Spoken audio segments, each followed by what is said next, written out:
Bom dia, irmãos e irmãs, que bom estarmos hoje aqui em julho, né? Férias, menos pessoas, mas que Deus abençoe muito, né? Você aqui nessa manhã. Já louvamos a Deus, oramos, buscamos a presença santa dEle. Agora vamos ouvir a ministração da palavra de Deus, que ela fale ao nosso coração. Vamos elevar o nosso pensamento ao Senhor, conectar o nosso espírito com o Espírito de Deus, para que tudo que nós ouvirmos venha direto do coração de Deus, para que, né, o pregador não atrapalhe a mensagem, que o Senhor e o Espírito Santo fale direto ao seu coração. Senhor, em nome de Jesus, não quero ministrar a Tua palavra sem pedir para o Senhor me encher do Teu Espírito Santo e falar com cada irmão e cada irmã que está aqui nesta manhã, e que o Senhor possa falar conosco. Queremos, Pai, elevar o nosso pensamento, Pai, as palavras, Senhor Deus, venham do Senhor e abençoe a todos aqui nas suas necessidades, em nome de Jesus, amém. Queria deixar um texto aqui para os irmãos e irmãs, um texto que está no Velho Testamento, do profeta de Jeremias, um texto que é, na verdade, como a própria mensagem fala, uma carta de Deus para o seu povo.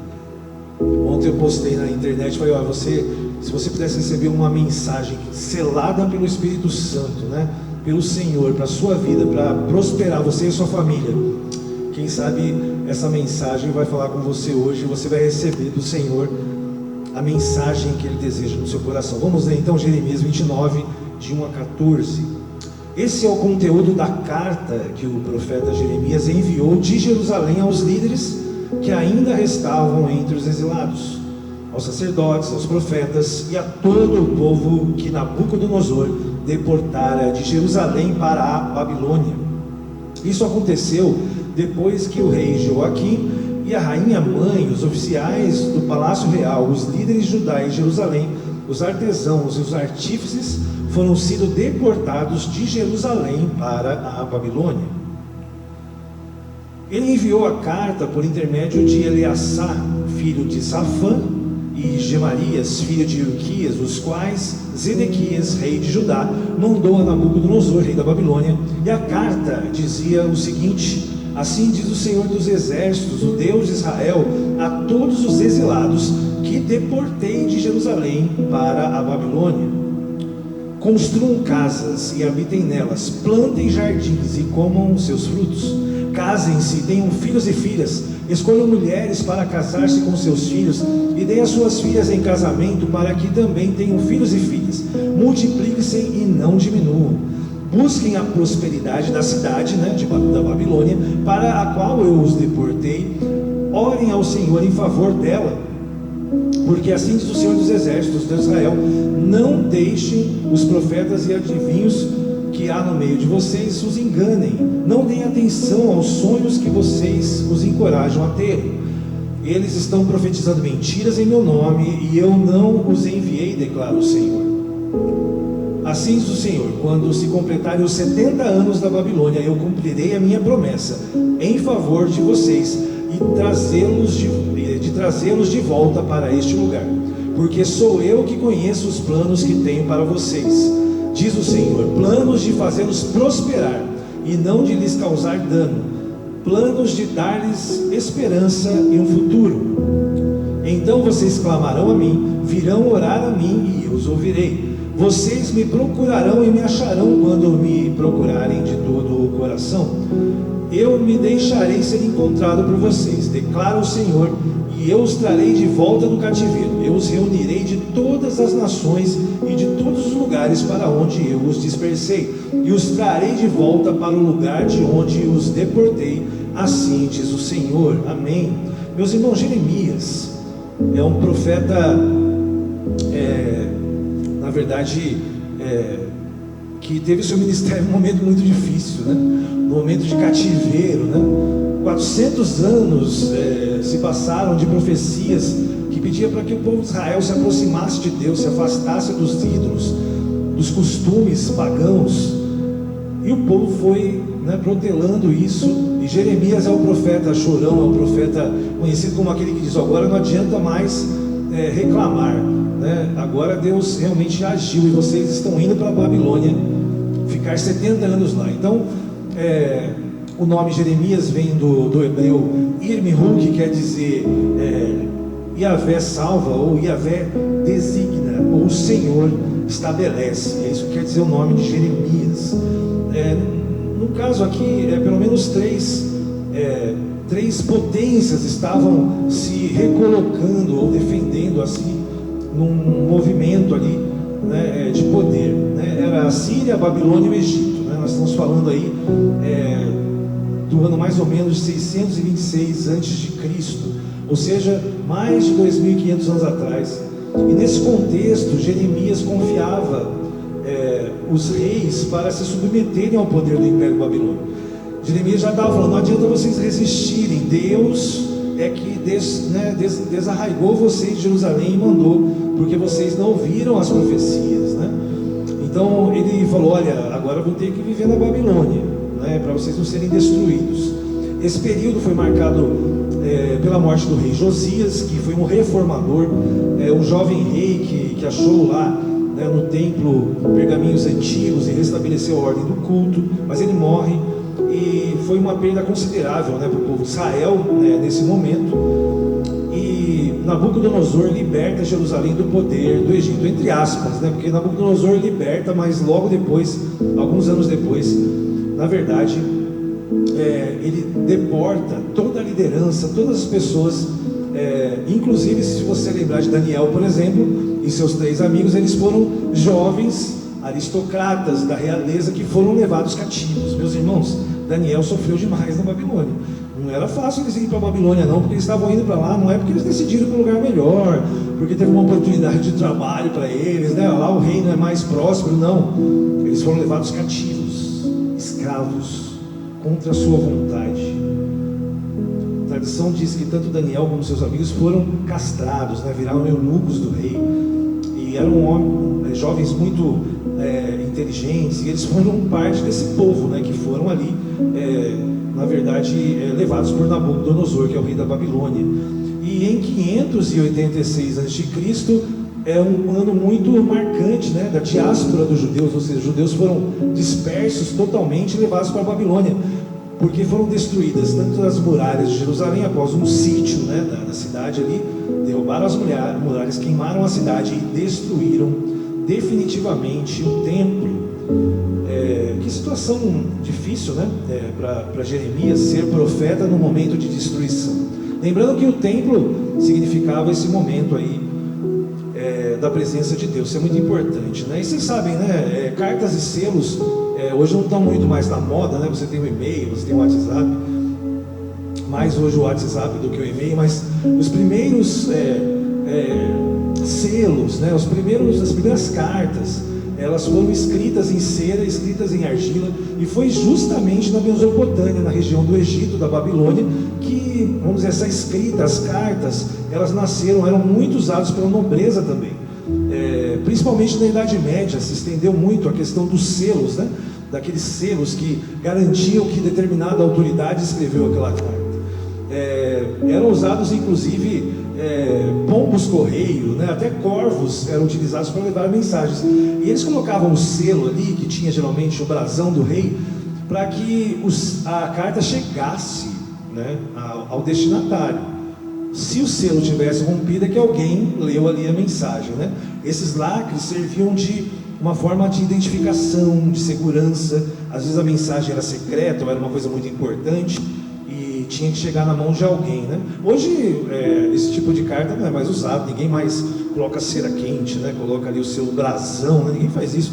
Hoje isso é muito comum, acho que os irmãos e as irmãs, principalmente as irmãs, sabem que nos casamentos, né, muitos convites são feitos aí com cera, com brasões, né?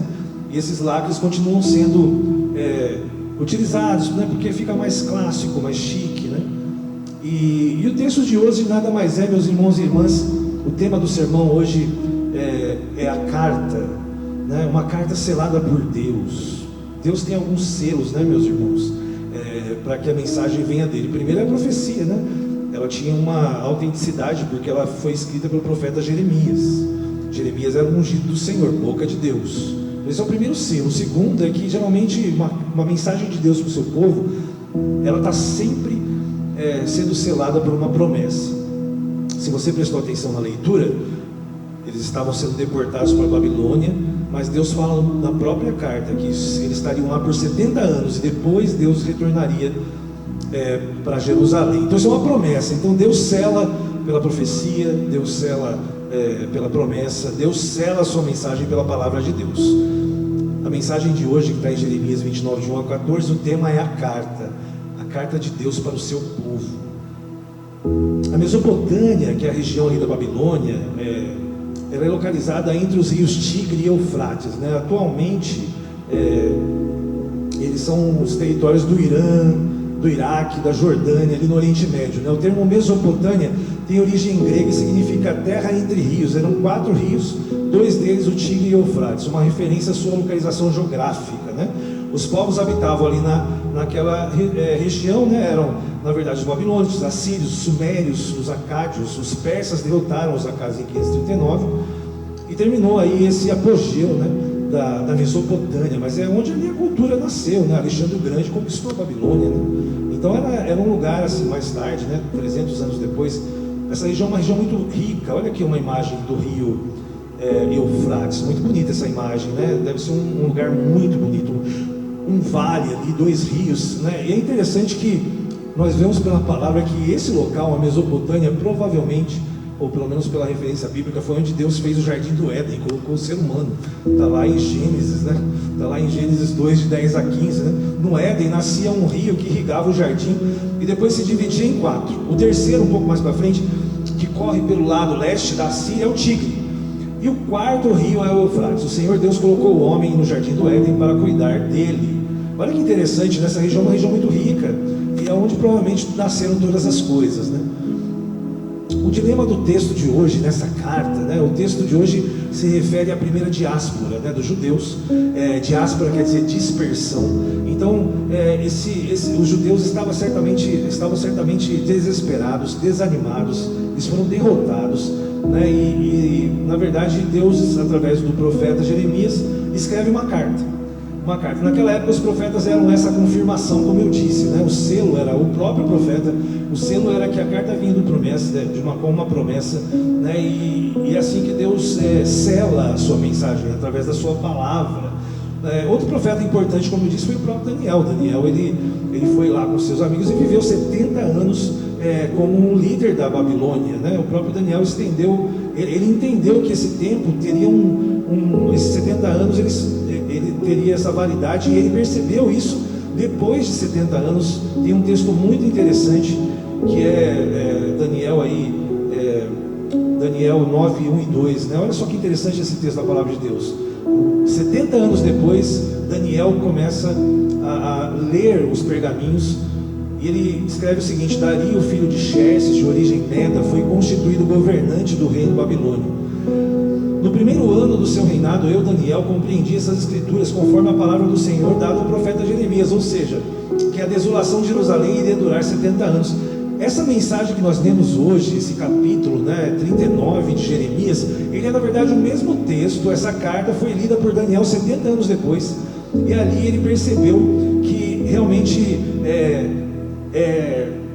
o tempo estava passando, né? Isso foi 70 anos depois, né? Agora, nos nossos dias, né, nós não é muito costumeiro recebermos cartas, né? Como eu disse, a gente recebe e-mail, mas muitas vezes nós vivemos realmente com mensagens, né? Talvez a nossa geração seja marcada pela informação. Temos muita informação, muitas mensagens. O problema é que, infelizmente, a gente não sabe muito como lidar com tudo isso, né? Algumas mensagens permanecem e servem de exemplo, né? Até pelos erros, né? Quando a gente erra alguma coisa, quando a gente é bom a gente ler, né, os erros do passado. Essas mensagens sempre continuam perto de nós, né? E claro que nós, acima de tudo, estamos ligados às cidades, né? Essa carta que Deus mandou para Jerusalém falava de uma outra cidade, que era Babilônia. E muitas vezes nós nos vemos em situações difíceis, temos que mudar de cidade. Muitas vezes nós não estamos muito bem onde estamos. Desafios do trabalho, saúde.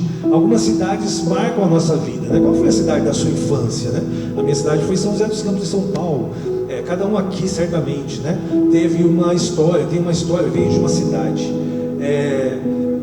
nossos familiares, enfim, certamente as cidades são importantes para nós e algumas marcam tragédias, perdemos parentes, pessoas queridas. As cidades estão intimamente ligadas porque o ser humano, apesar de tudo, 2.600 anos passaram e nós estamos morando na cidade. O problema é que a urbanidade cresce muito mais do que a espiritualidade. A urbanidade vai crescendo, meu irmão, mas a espiritualidade cada vez vai ficando mais rara, cada vez vai ficando mais difícil de você manter a espiritualidade. E nós trabalhamos, né? Vivemos na nossa cidade,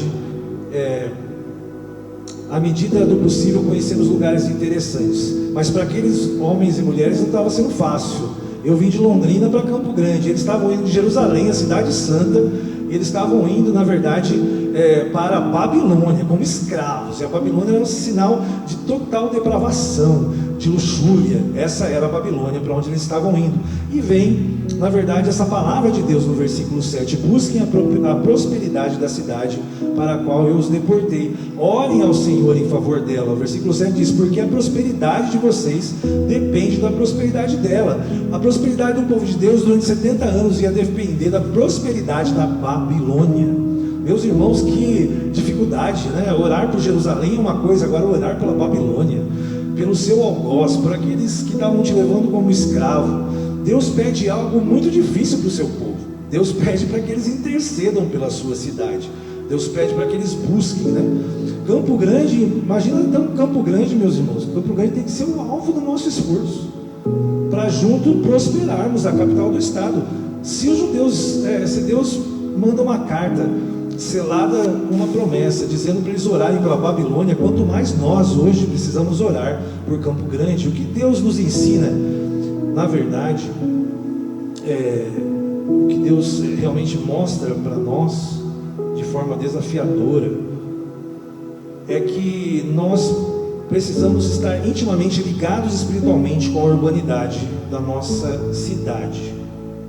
Essa é uma verdade, porque os judeus espiritualmente eram ligados a Jerusalém, né? Jerusalém é onde estava o templo, mas Nabucodonosor fez questão de destruir. E quando Deus fala que ele levou o povo para lá, ele também está dizendo que ele permitiu a destruição.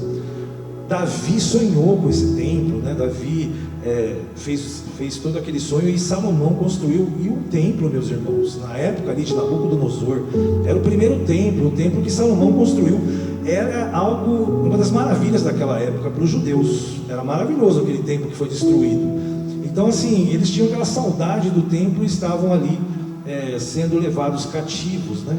Que difícil, né? Os israelitas achavam que estar perto de Deus era estar em Jerusalém. Mas quando a cidade foi sitiada, seus muros destruídos, né? Historiadores dizem que o rei da Babilônia pediu até que porcos fossem sacrificados no altar. Toda e qualquer situação de adoração, de culto foi destruída. Jeremias simplesmente traz uma mensagem que agora não adianta mais chorar o leite derramado. Aquela geração não entendeu por 400 anos que Deus queria evitar, e eles pagaram para ver, e o templo foi destruído. Os rituais do templo, na verdade o que Deus matou, meus irmãos, e destruiu não foi o templo, foi a religiosidade. Aqueles homens e mulheres, o povo de Deus, eram religiosos e não buscavam a Deus como deveria ser buscado. A graça de Deus se demonstra claramente na carta de Jeremias. Os judeus iriam voltar para Jerusalém. Era uma promessa que Deus deu, né? Era um tempo de 70 anos. E esse era o plano de Deus, no caso, para os seus filhos, né?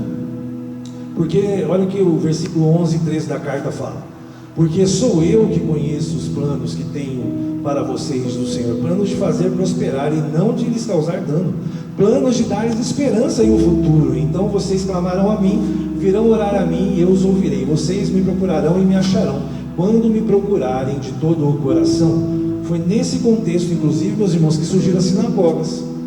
Não tinha mais o templo, não dava para você voltar mais, Jerusalém estava em ruínas.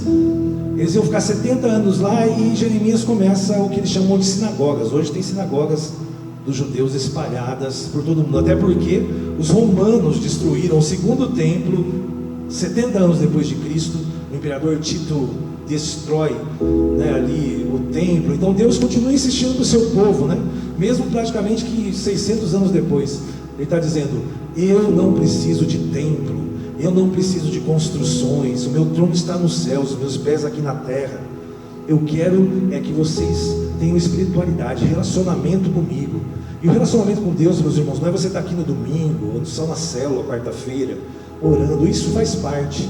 Mas o que Deus está falando aqui é que nós precisamos buscar na nossa casa, com a nossa família. Nós precisamos todos os dias buscar a Deus. E como a gente rapidamente se torna religioso. O único momento da semana que você busca a Deus, que você ouve a palavra, que você lê, no domingo hoje. E nós estamos da mesma forma, porque somos o povo de Deus. Mesmo 2.600 anos depois, nós corremos sempre o risco de nos tornarmos religiosos. É isso que Deus manda que essa carta esclareça. Não só que depois de 70 anos eles iam voltar, mas Ele fala: mas voltem diferente, mudem, sabe? Ele queria uma nova geração, casem, tenham filhos. Essas pessoas com esse pensamento vão morrer e pessoas novas vão surgir numa outra realidade. O templo não vai nem fazer mais sentido para elas. O que vai fazer sentido é essa carta que vocês estão recebendo com o meu selo de promessa: me busquem e eu quero ser encontrado. Que maravilha, eu acho maravilhoso, maravilhoso.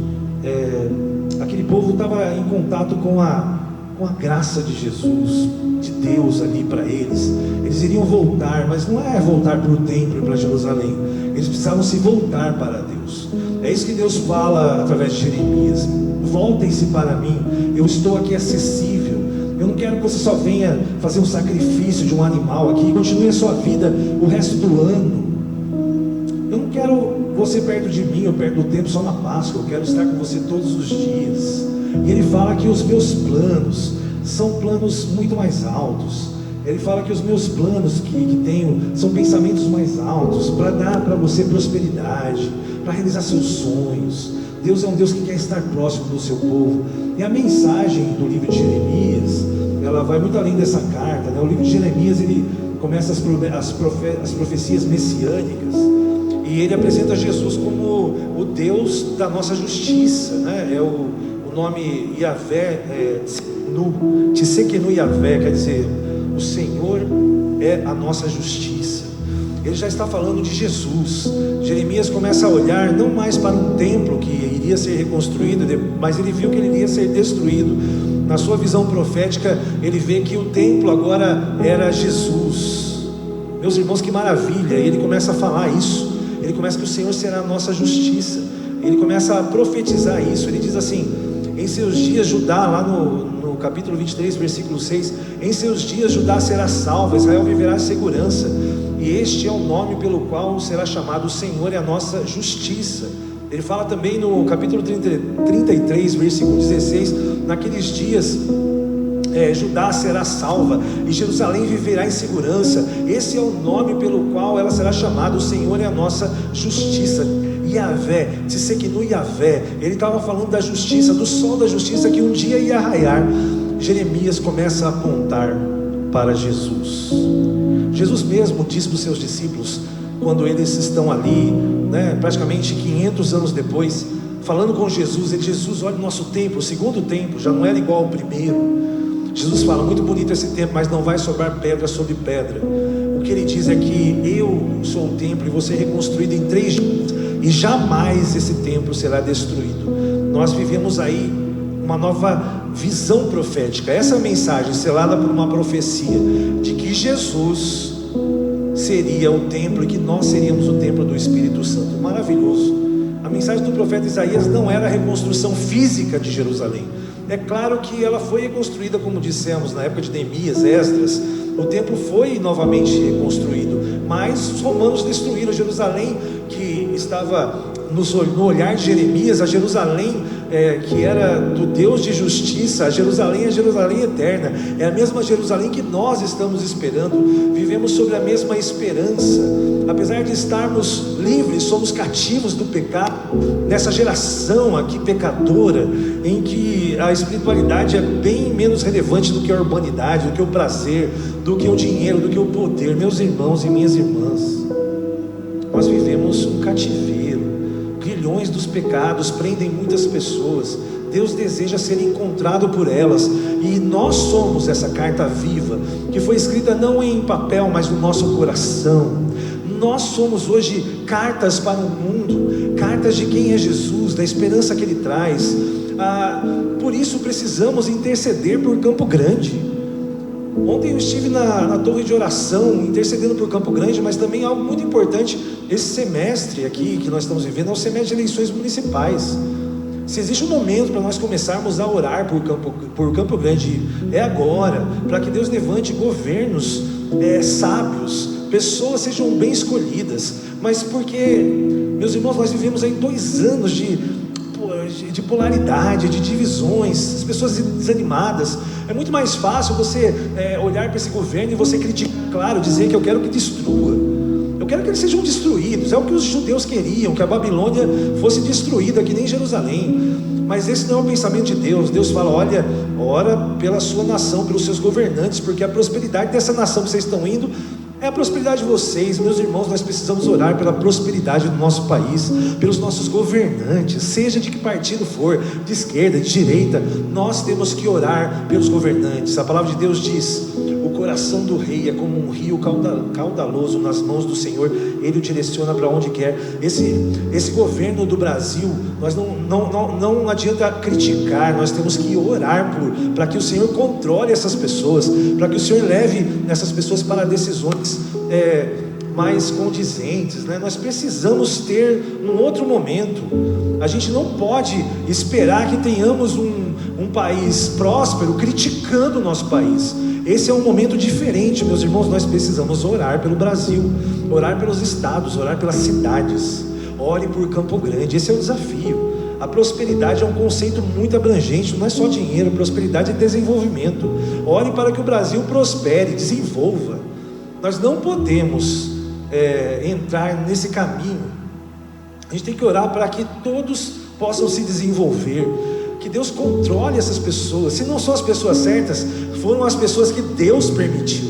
Meus irmãos, assim como os judeus receberam uma mensagem de que Deus tinha mandado eles para a Babilônia, nós recebemos uma mensagem. Deus colocou essas pessoas no poder, e nós, como povo de Deus, nós temos que orar, não criticar. Nós temos que interceder, não esmorecer, não criticar, não murmurar. Nós temos que orar para que Deus controle essas pessoas, e para que nós tenhamos pessoas novas, pessoas que possam trazer esperança, que possam ser honestas. Olha o que Deus fala no final dessa carta maravilhosa que é para você hoje: eu me deixarei ser encontrado por vocês, declara o Senhor. Eu os trarei de volta do cativeiro, eu os reunirei de todas as nações e de todos os lugares para onde eu os dispersei. Eu os trarei de volta para o lugar onde eu deportei, assim diz o Senhor. A carta de Deus termina expressando o desejo que Ele tem. Deus quer ser encontrado.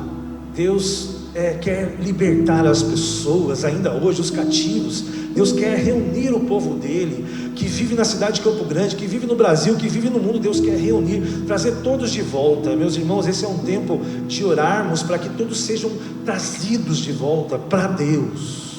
É isso que eu tenho orado. Ele vai restaurar vidas, Ele vai prosperar caminhos, Ele vai abençoar a sua casa, a sua família.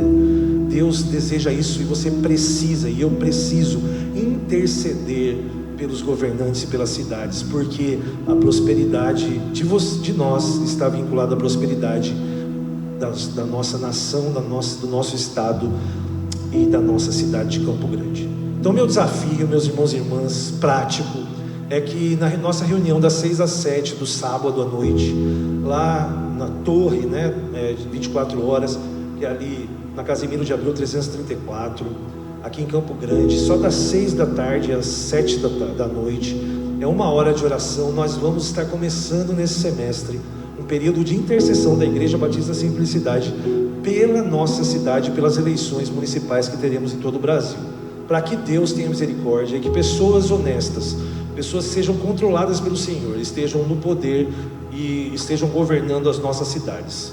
Nós já temos orado há 1 ano e 4 meses ali, meus irmãos. Se você estiver passando ali das 6 às 7, o pastor vai estar lá. Está aí o desafio, tá bom? Que você venha orar pela cidade de Campo Grande. E claro, qual que é o meu desafio? é que essa semana você busque a Deus, porque Deus quer te encontrar. Não só para o domingo, amanhã, segunda-feira, pega a sua Bíblia, leia, ore por você, pela sua vida, e ore por Campo Grande, ore para a sua cidade, todos os dias. Você vai ver como a cidade de Campo Grande vai ser impactada pelo poder da oração. Vamos orar? Senhor, em nome de Jesus, muito obrigado, Pai, porque o Senhor é um Deus maravilhoso. E nós oramos agora mais uma vez pela cidade de Campo Grande, pedimos que o Senhor prospere a nossa cidade, porque a nossa prosperidade está ligada com a cidade de Campo Grande.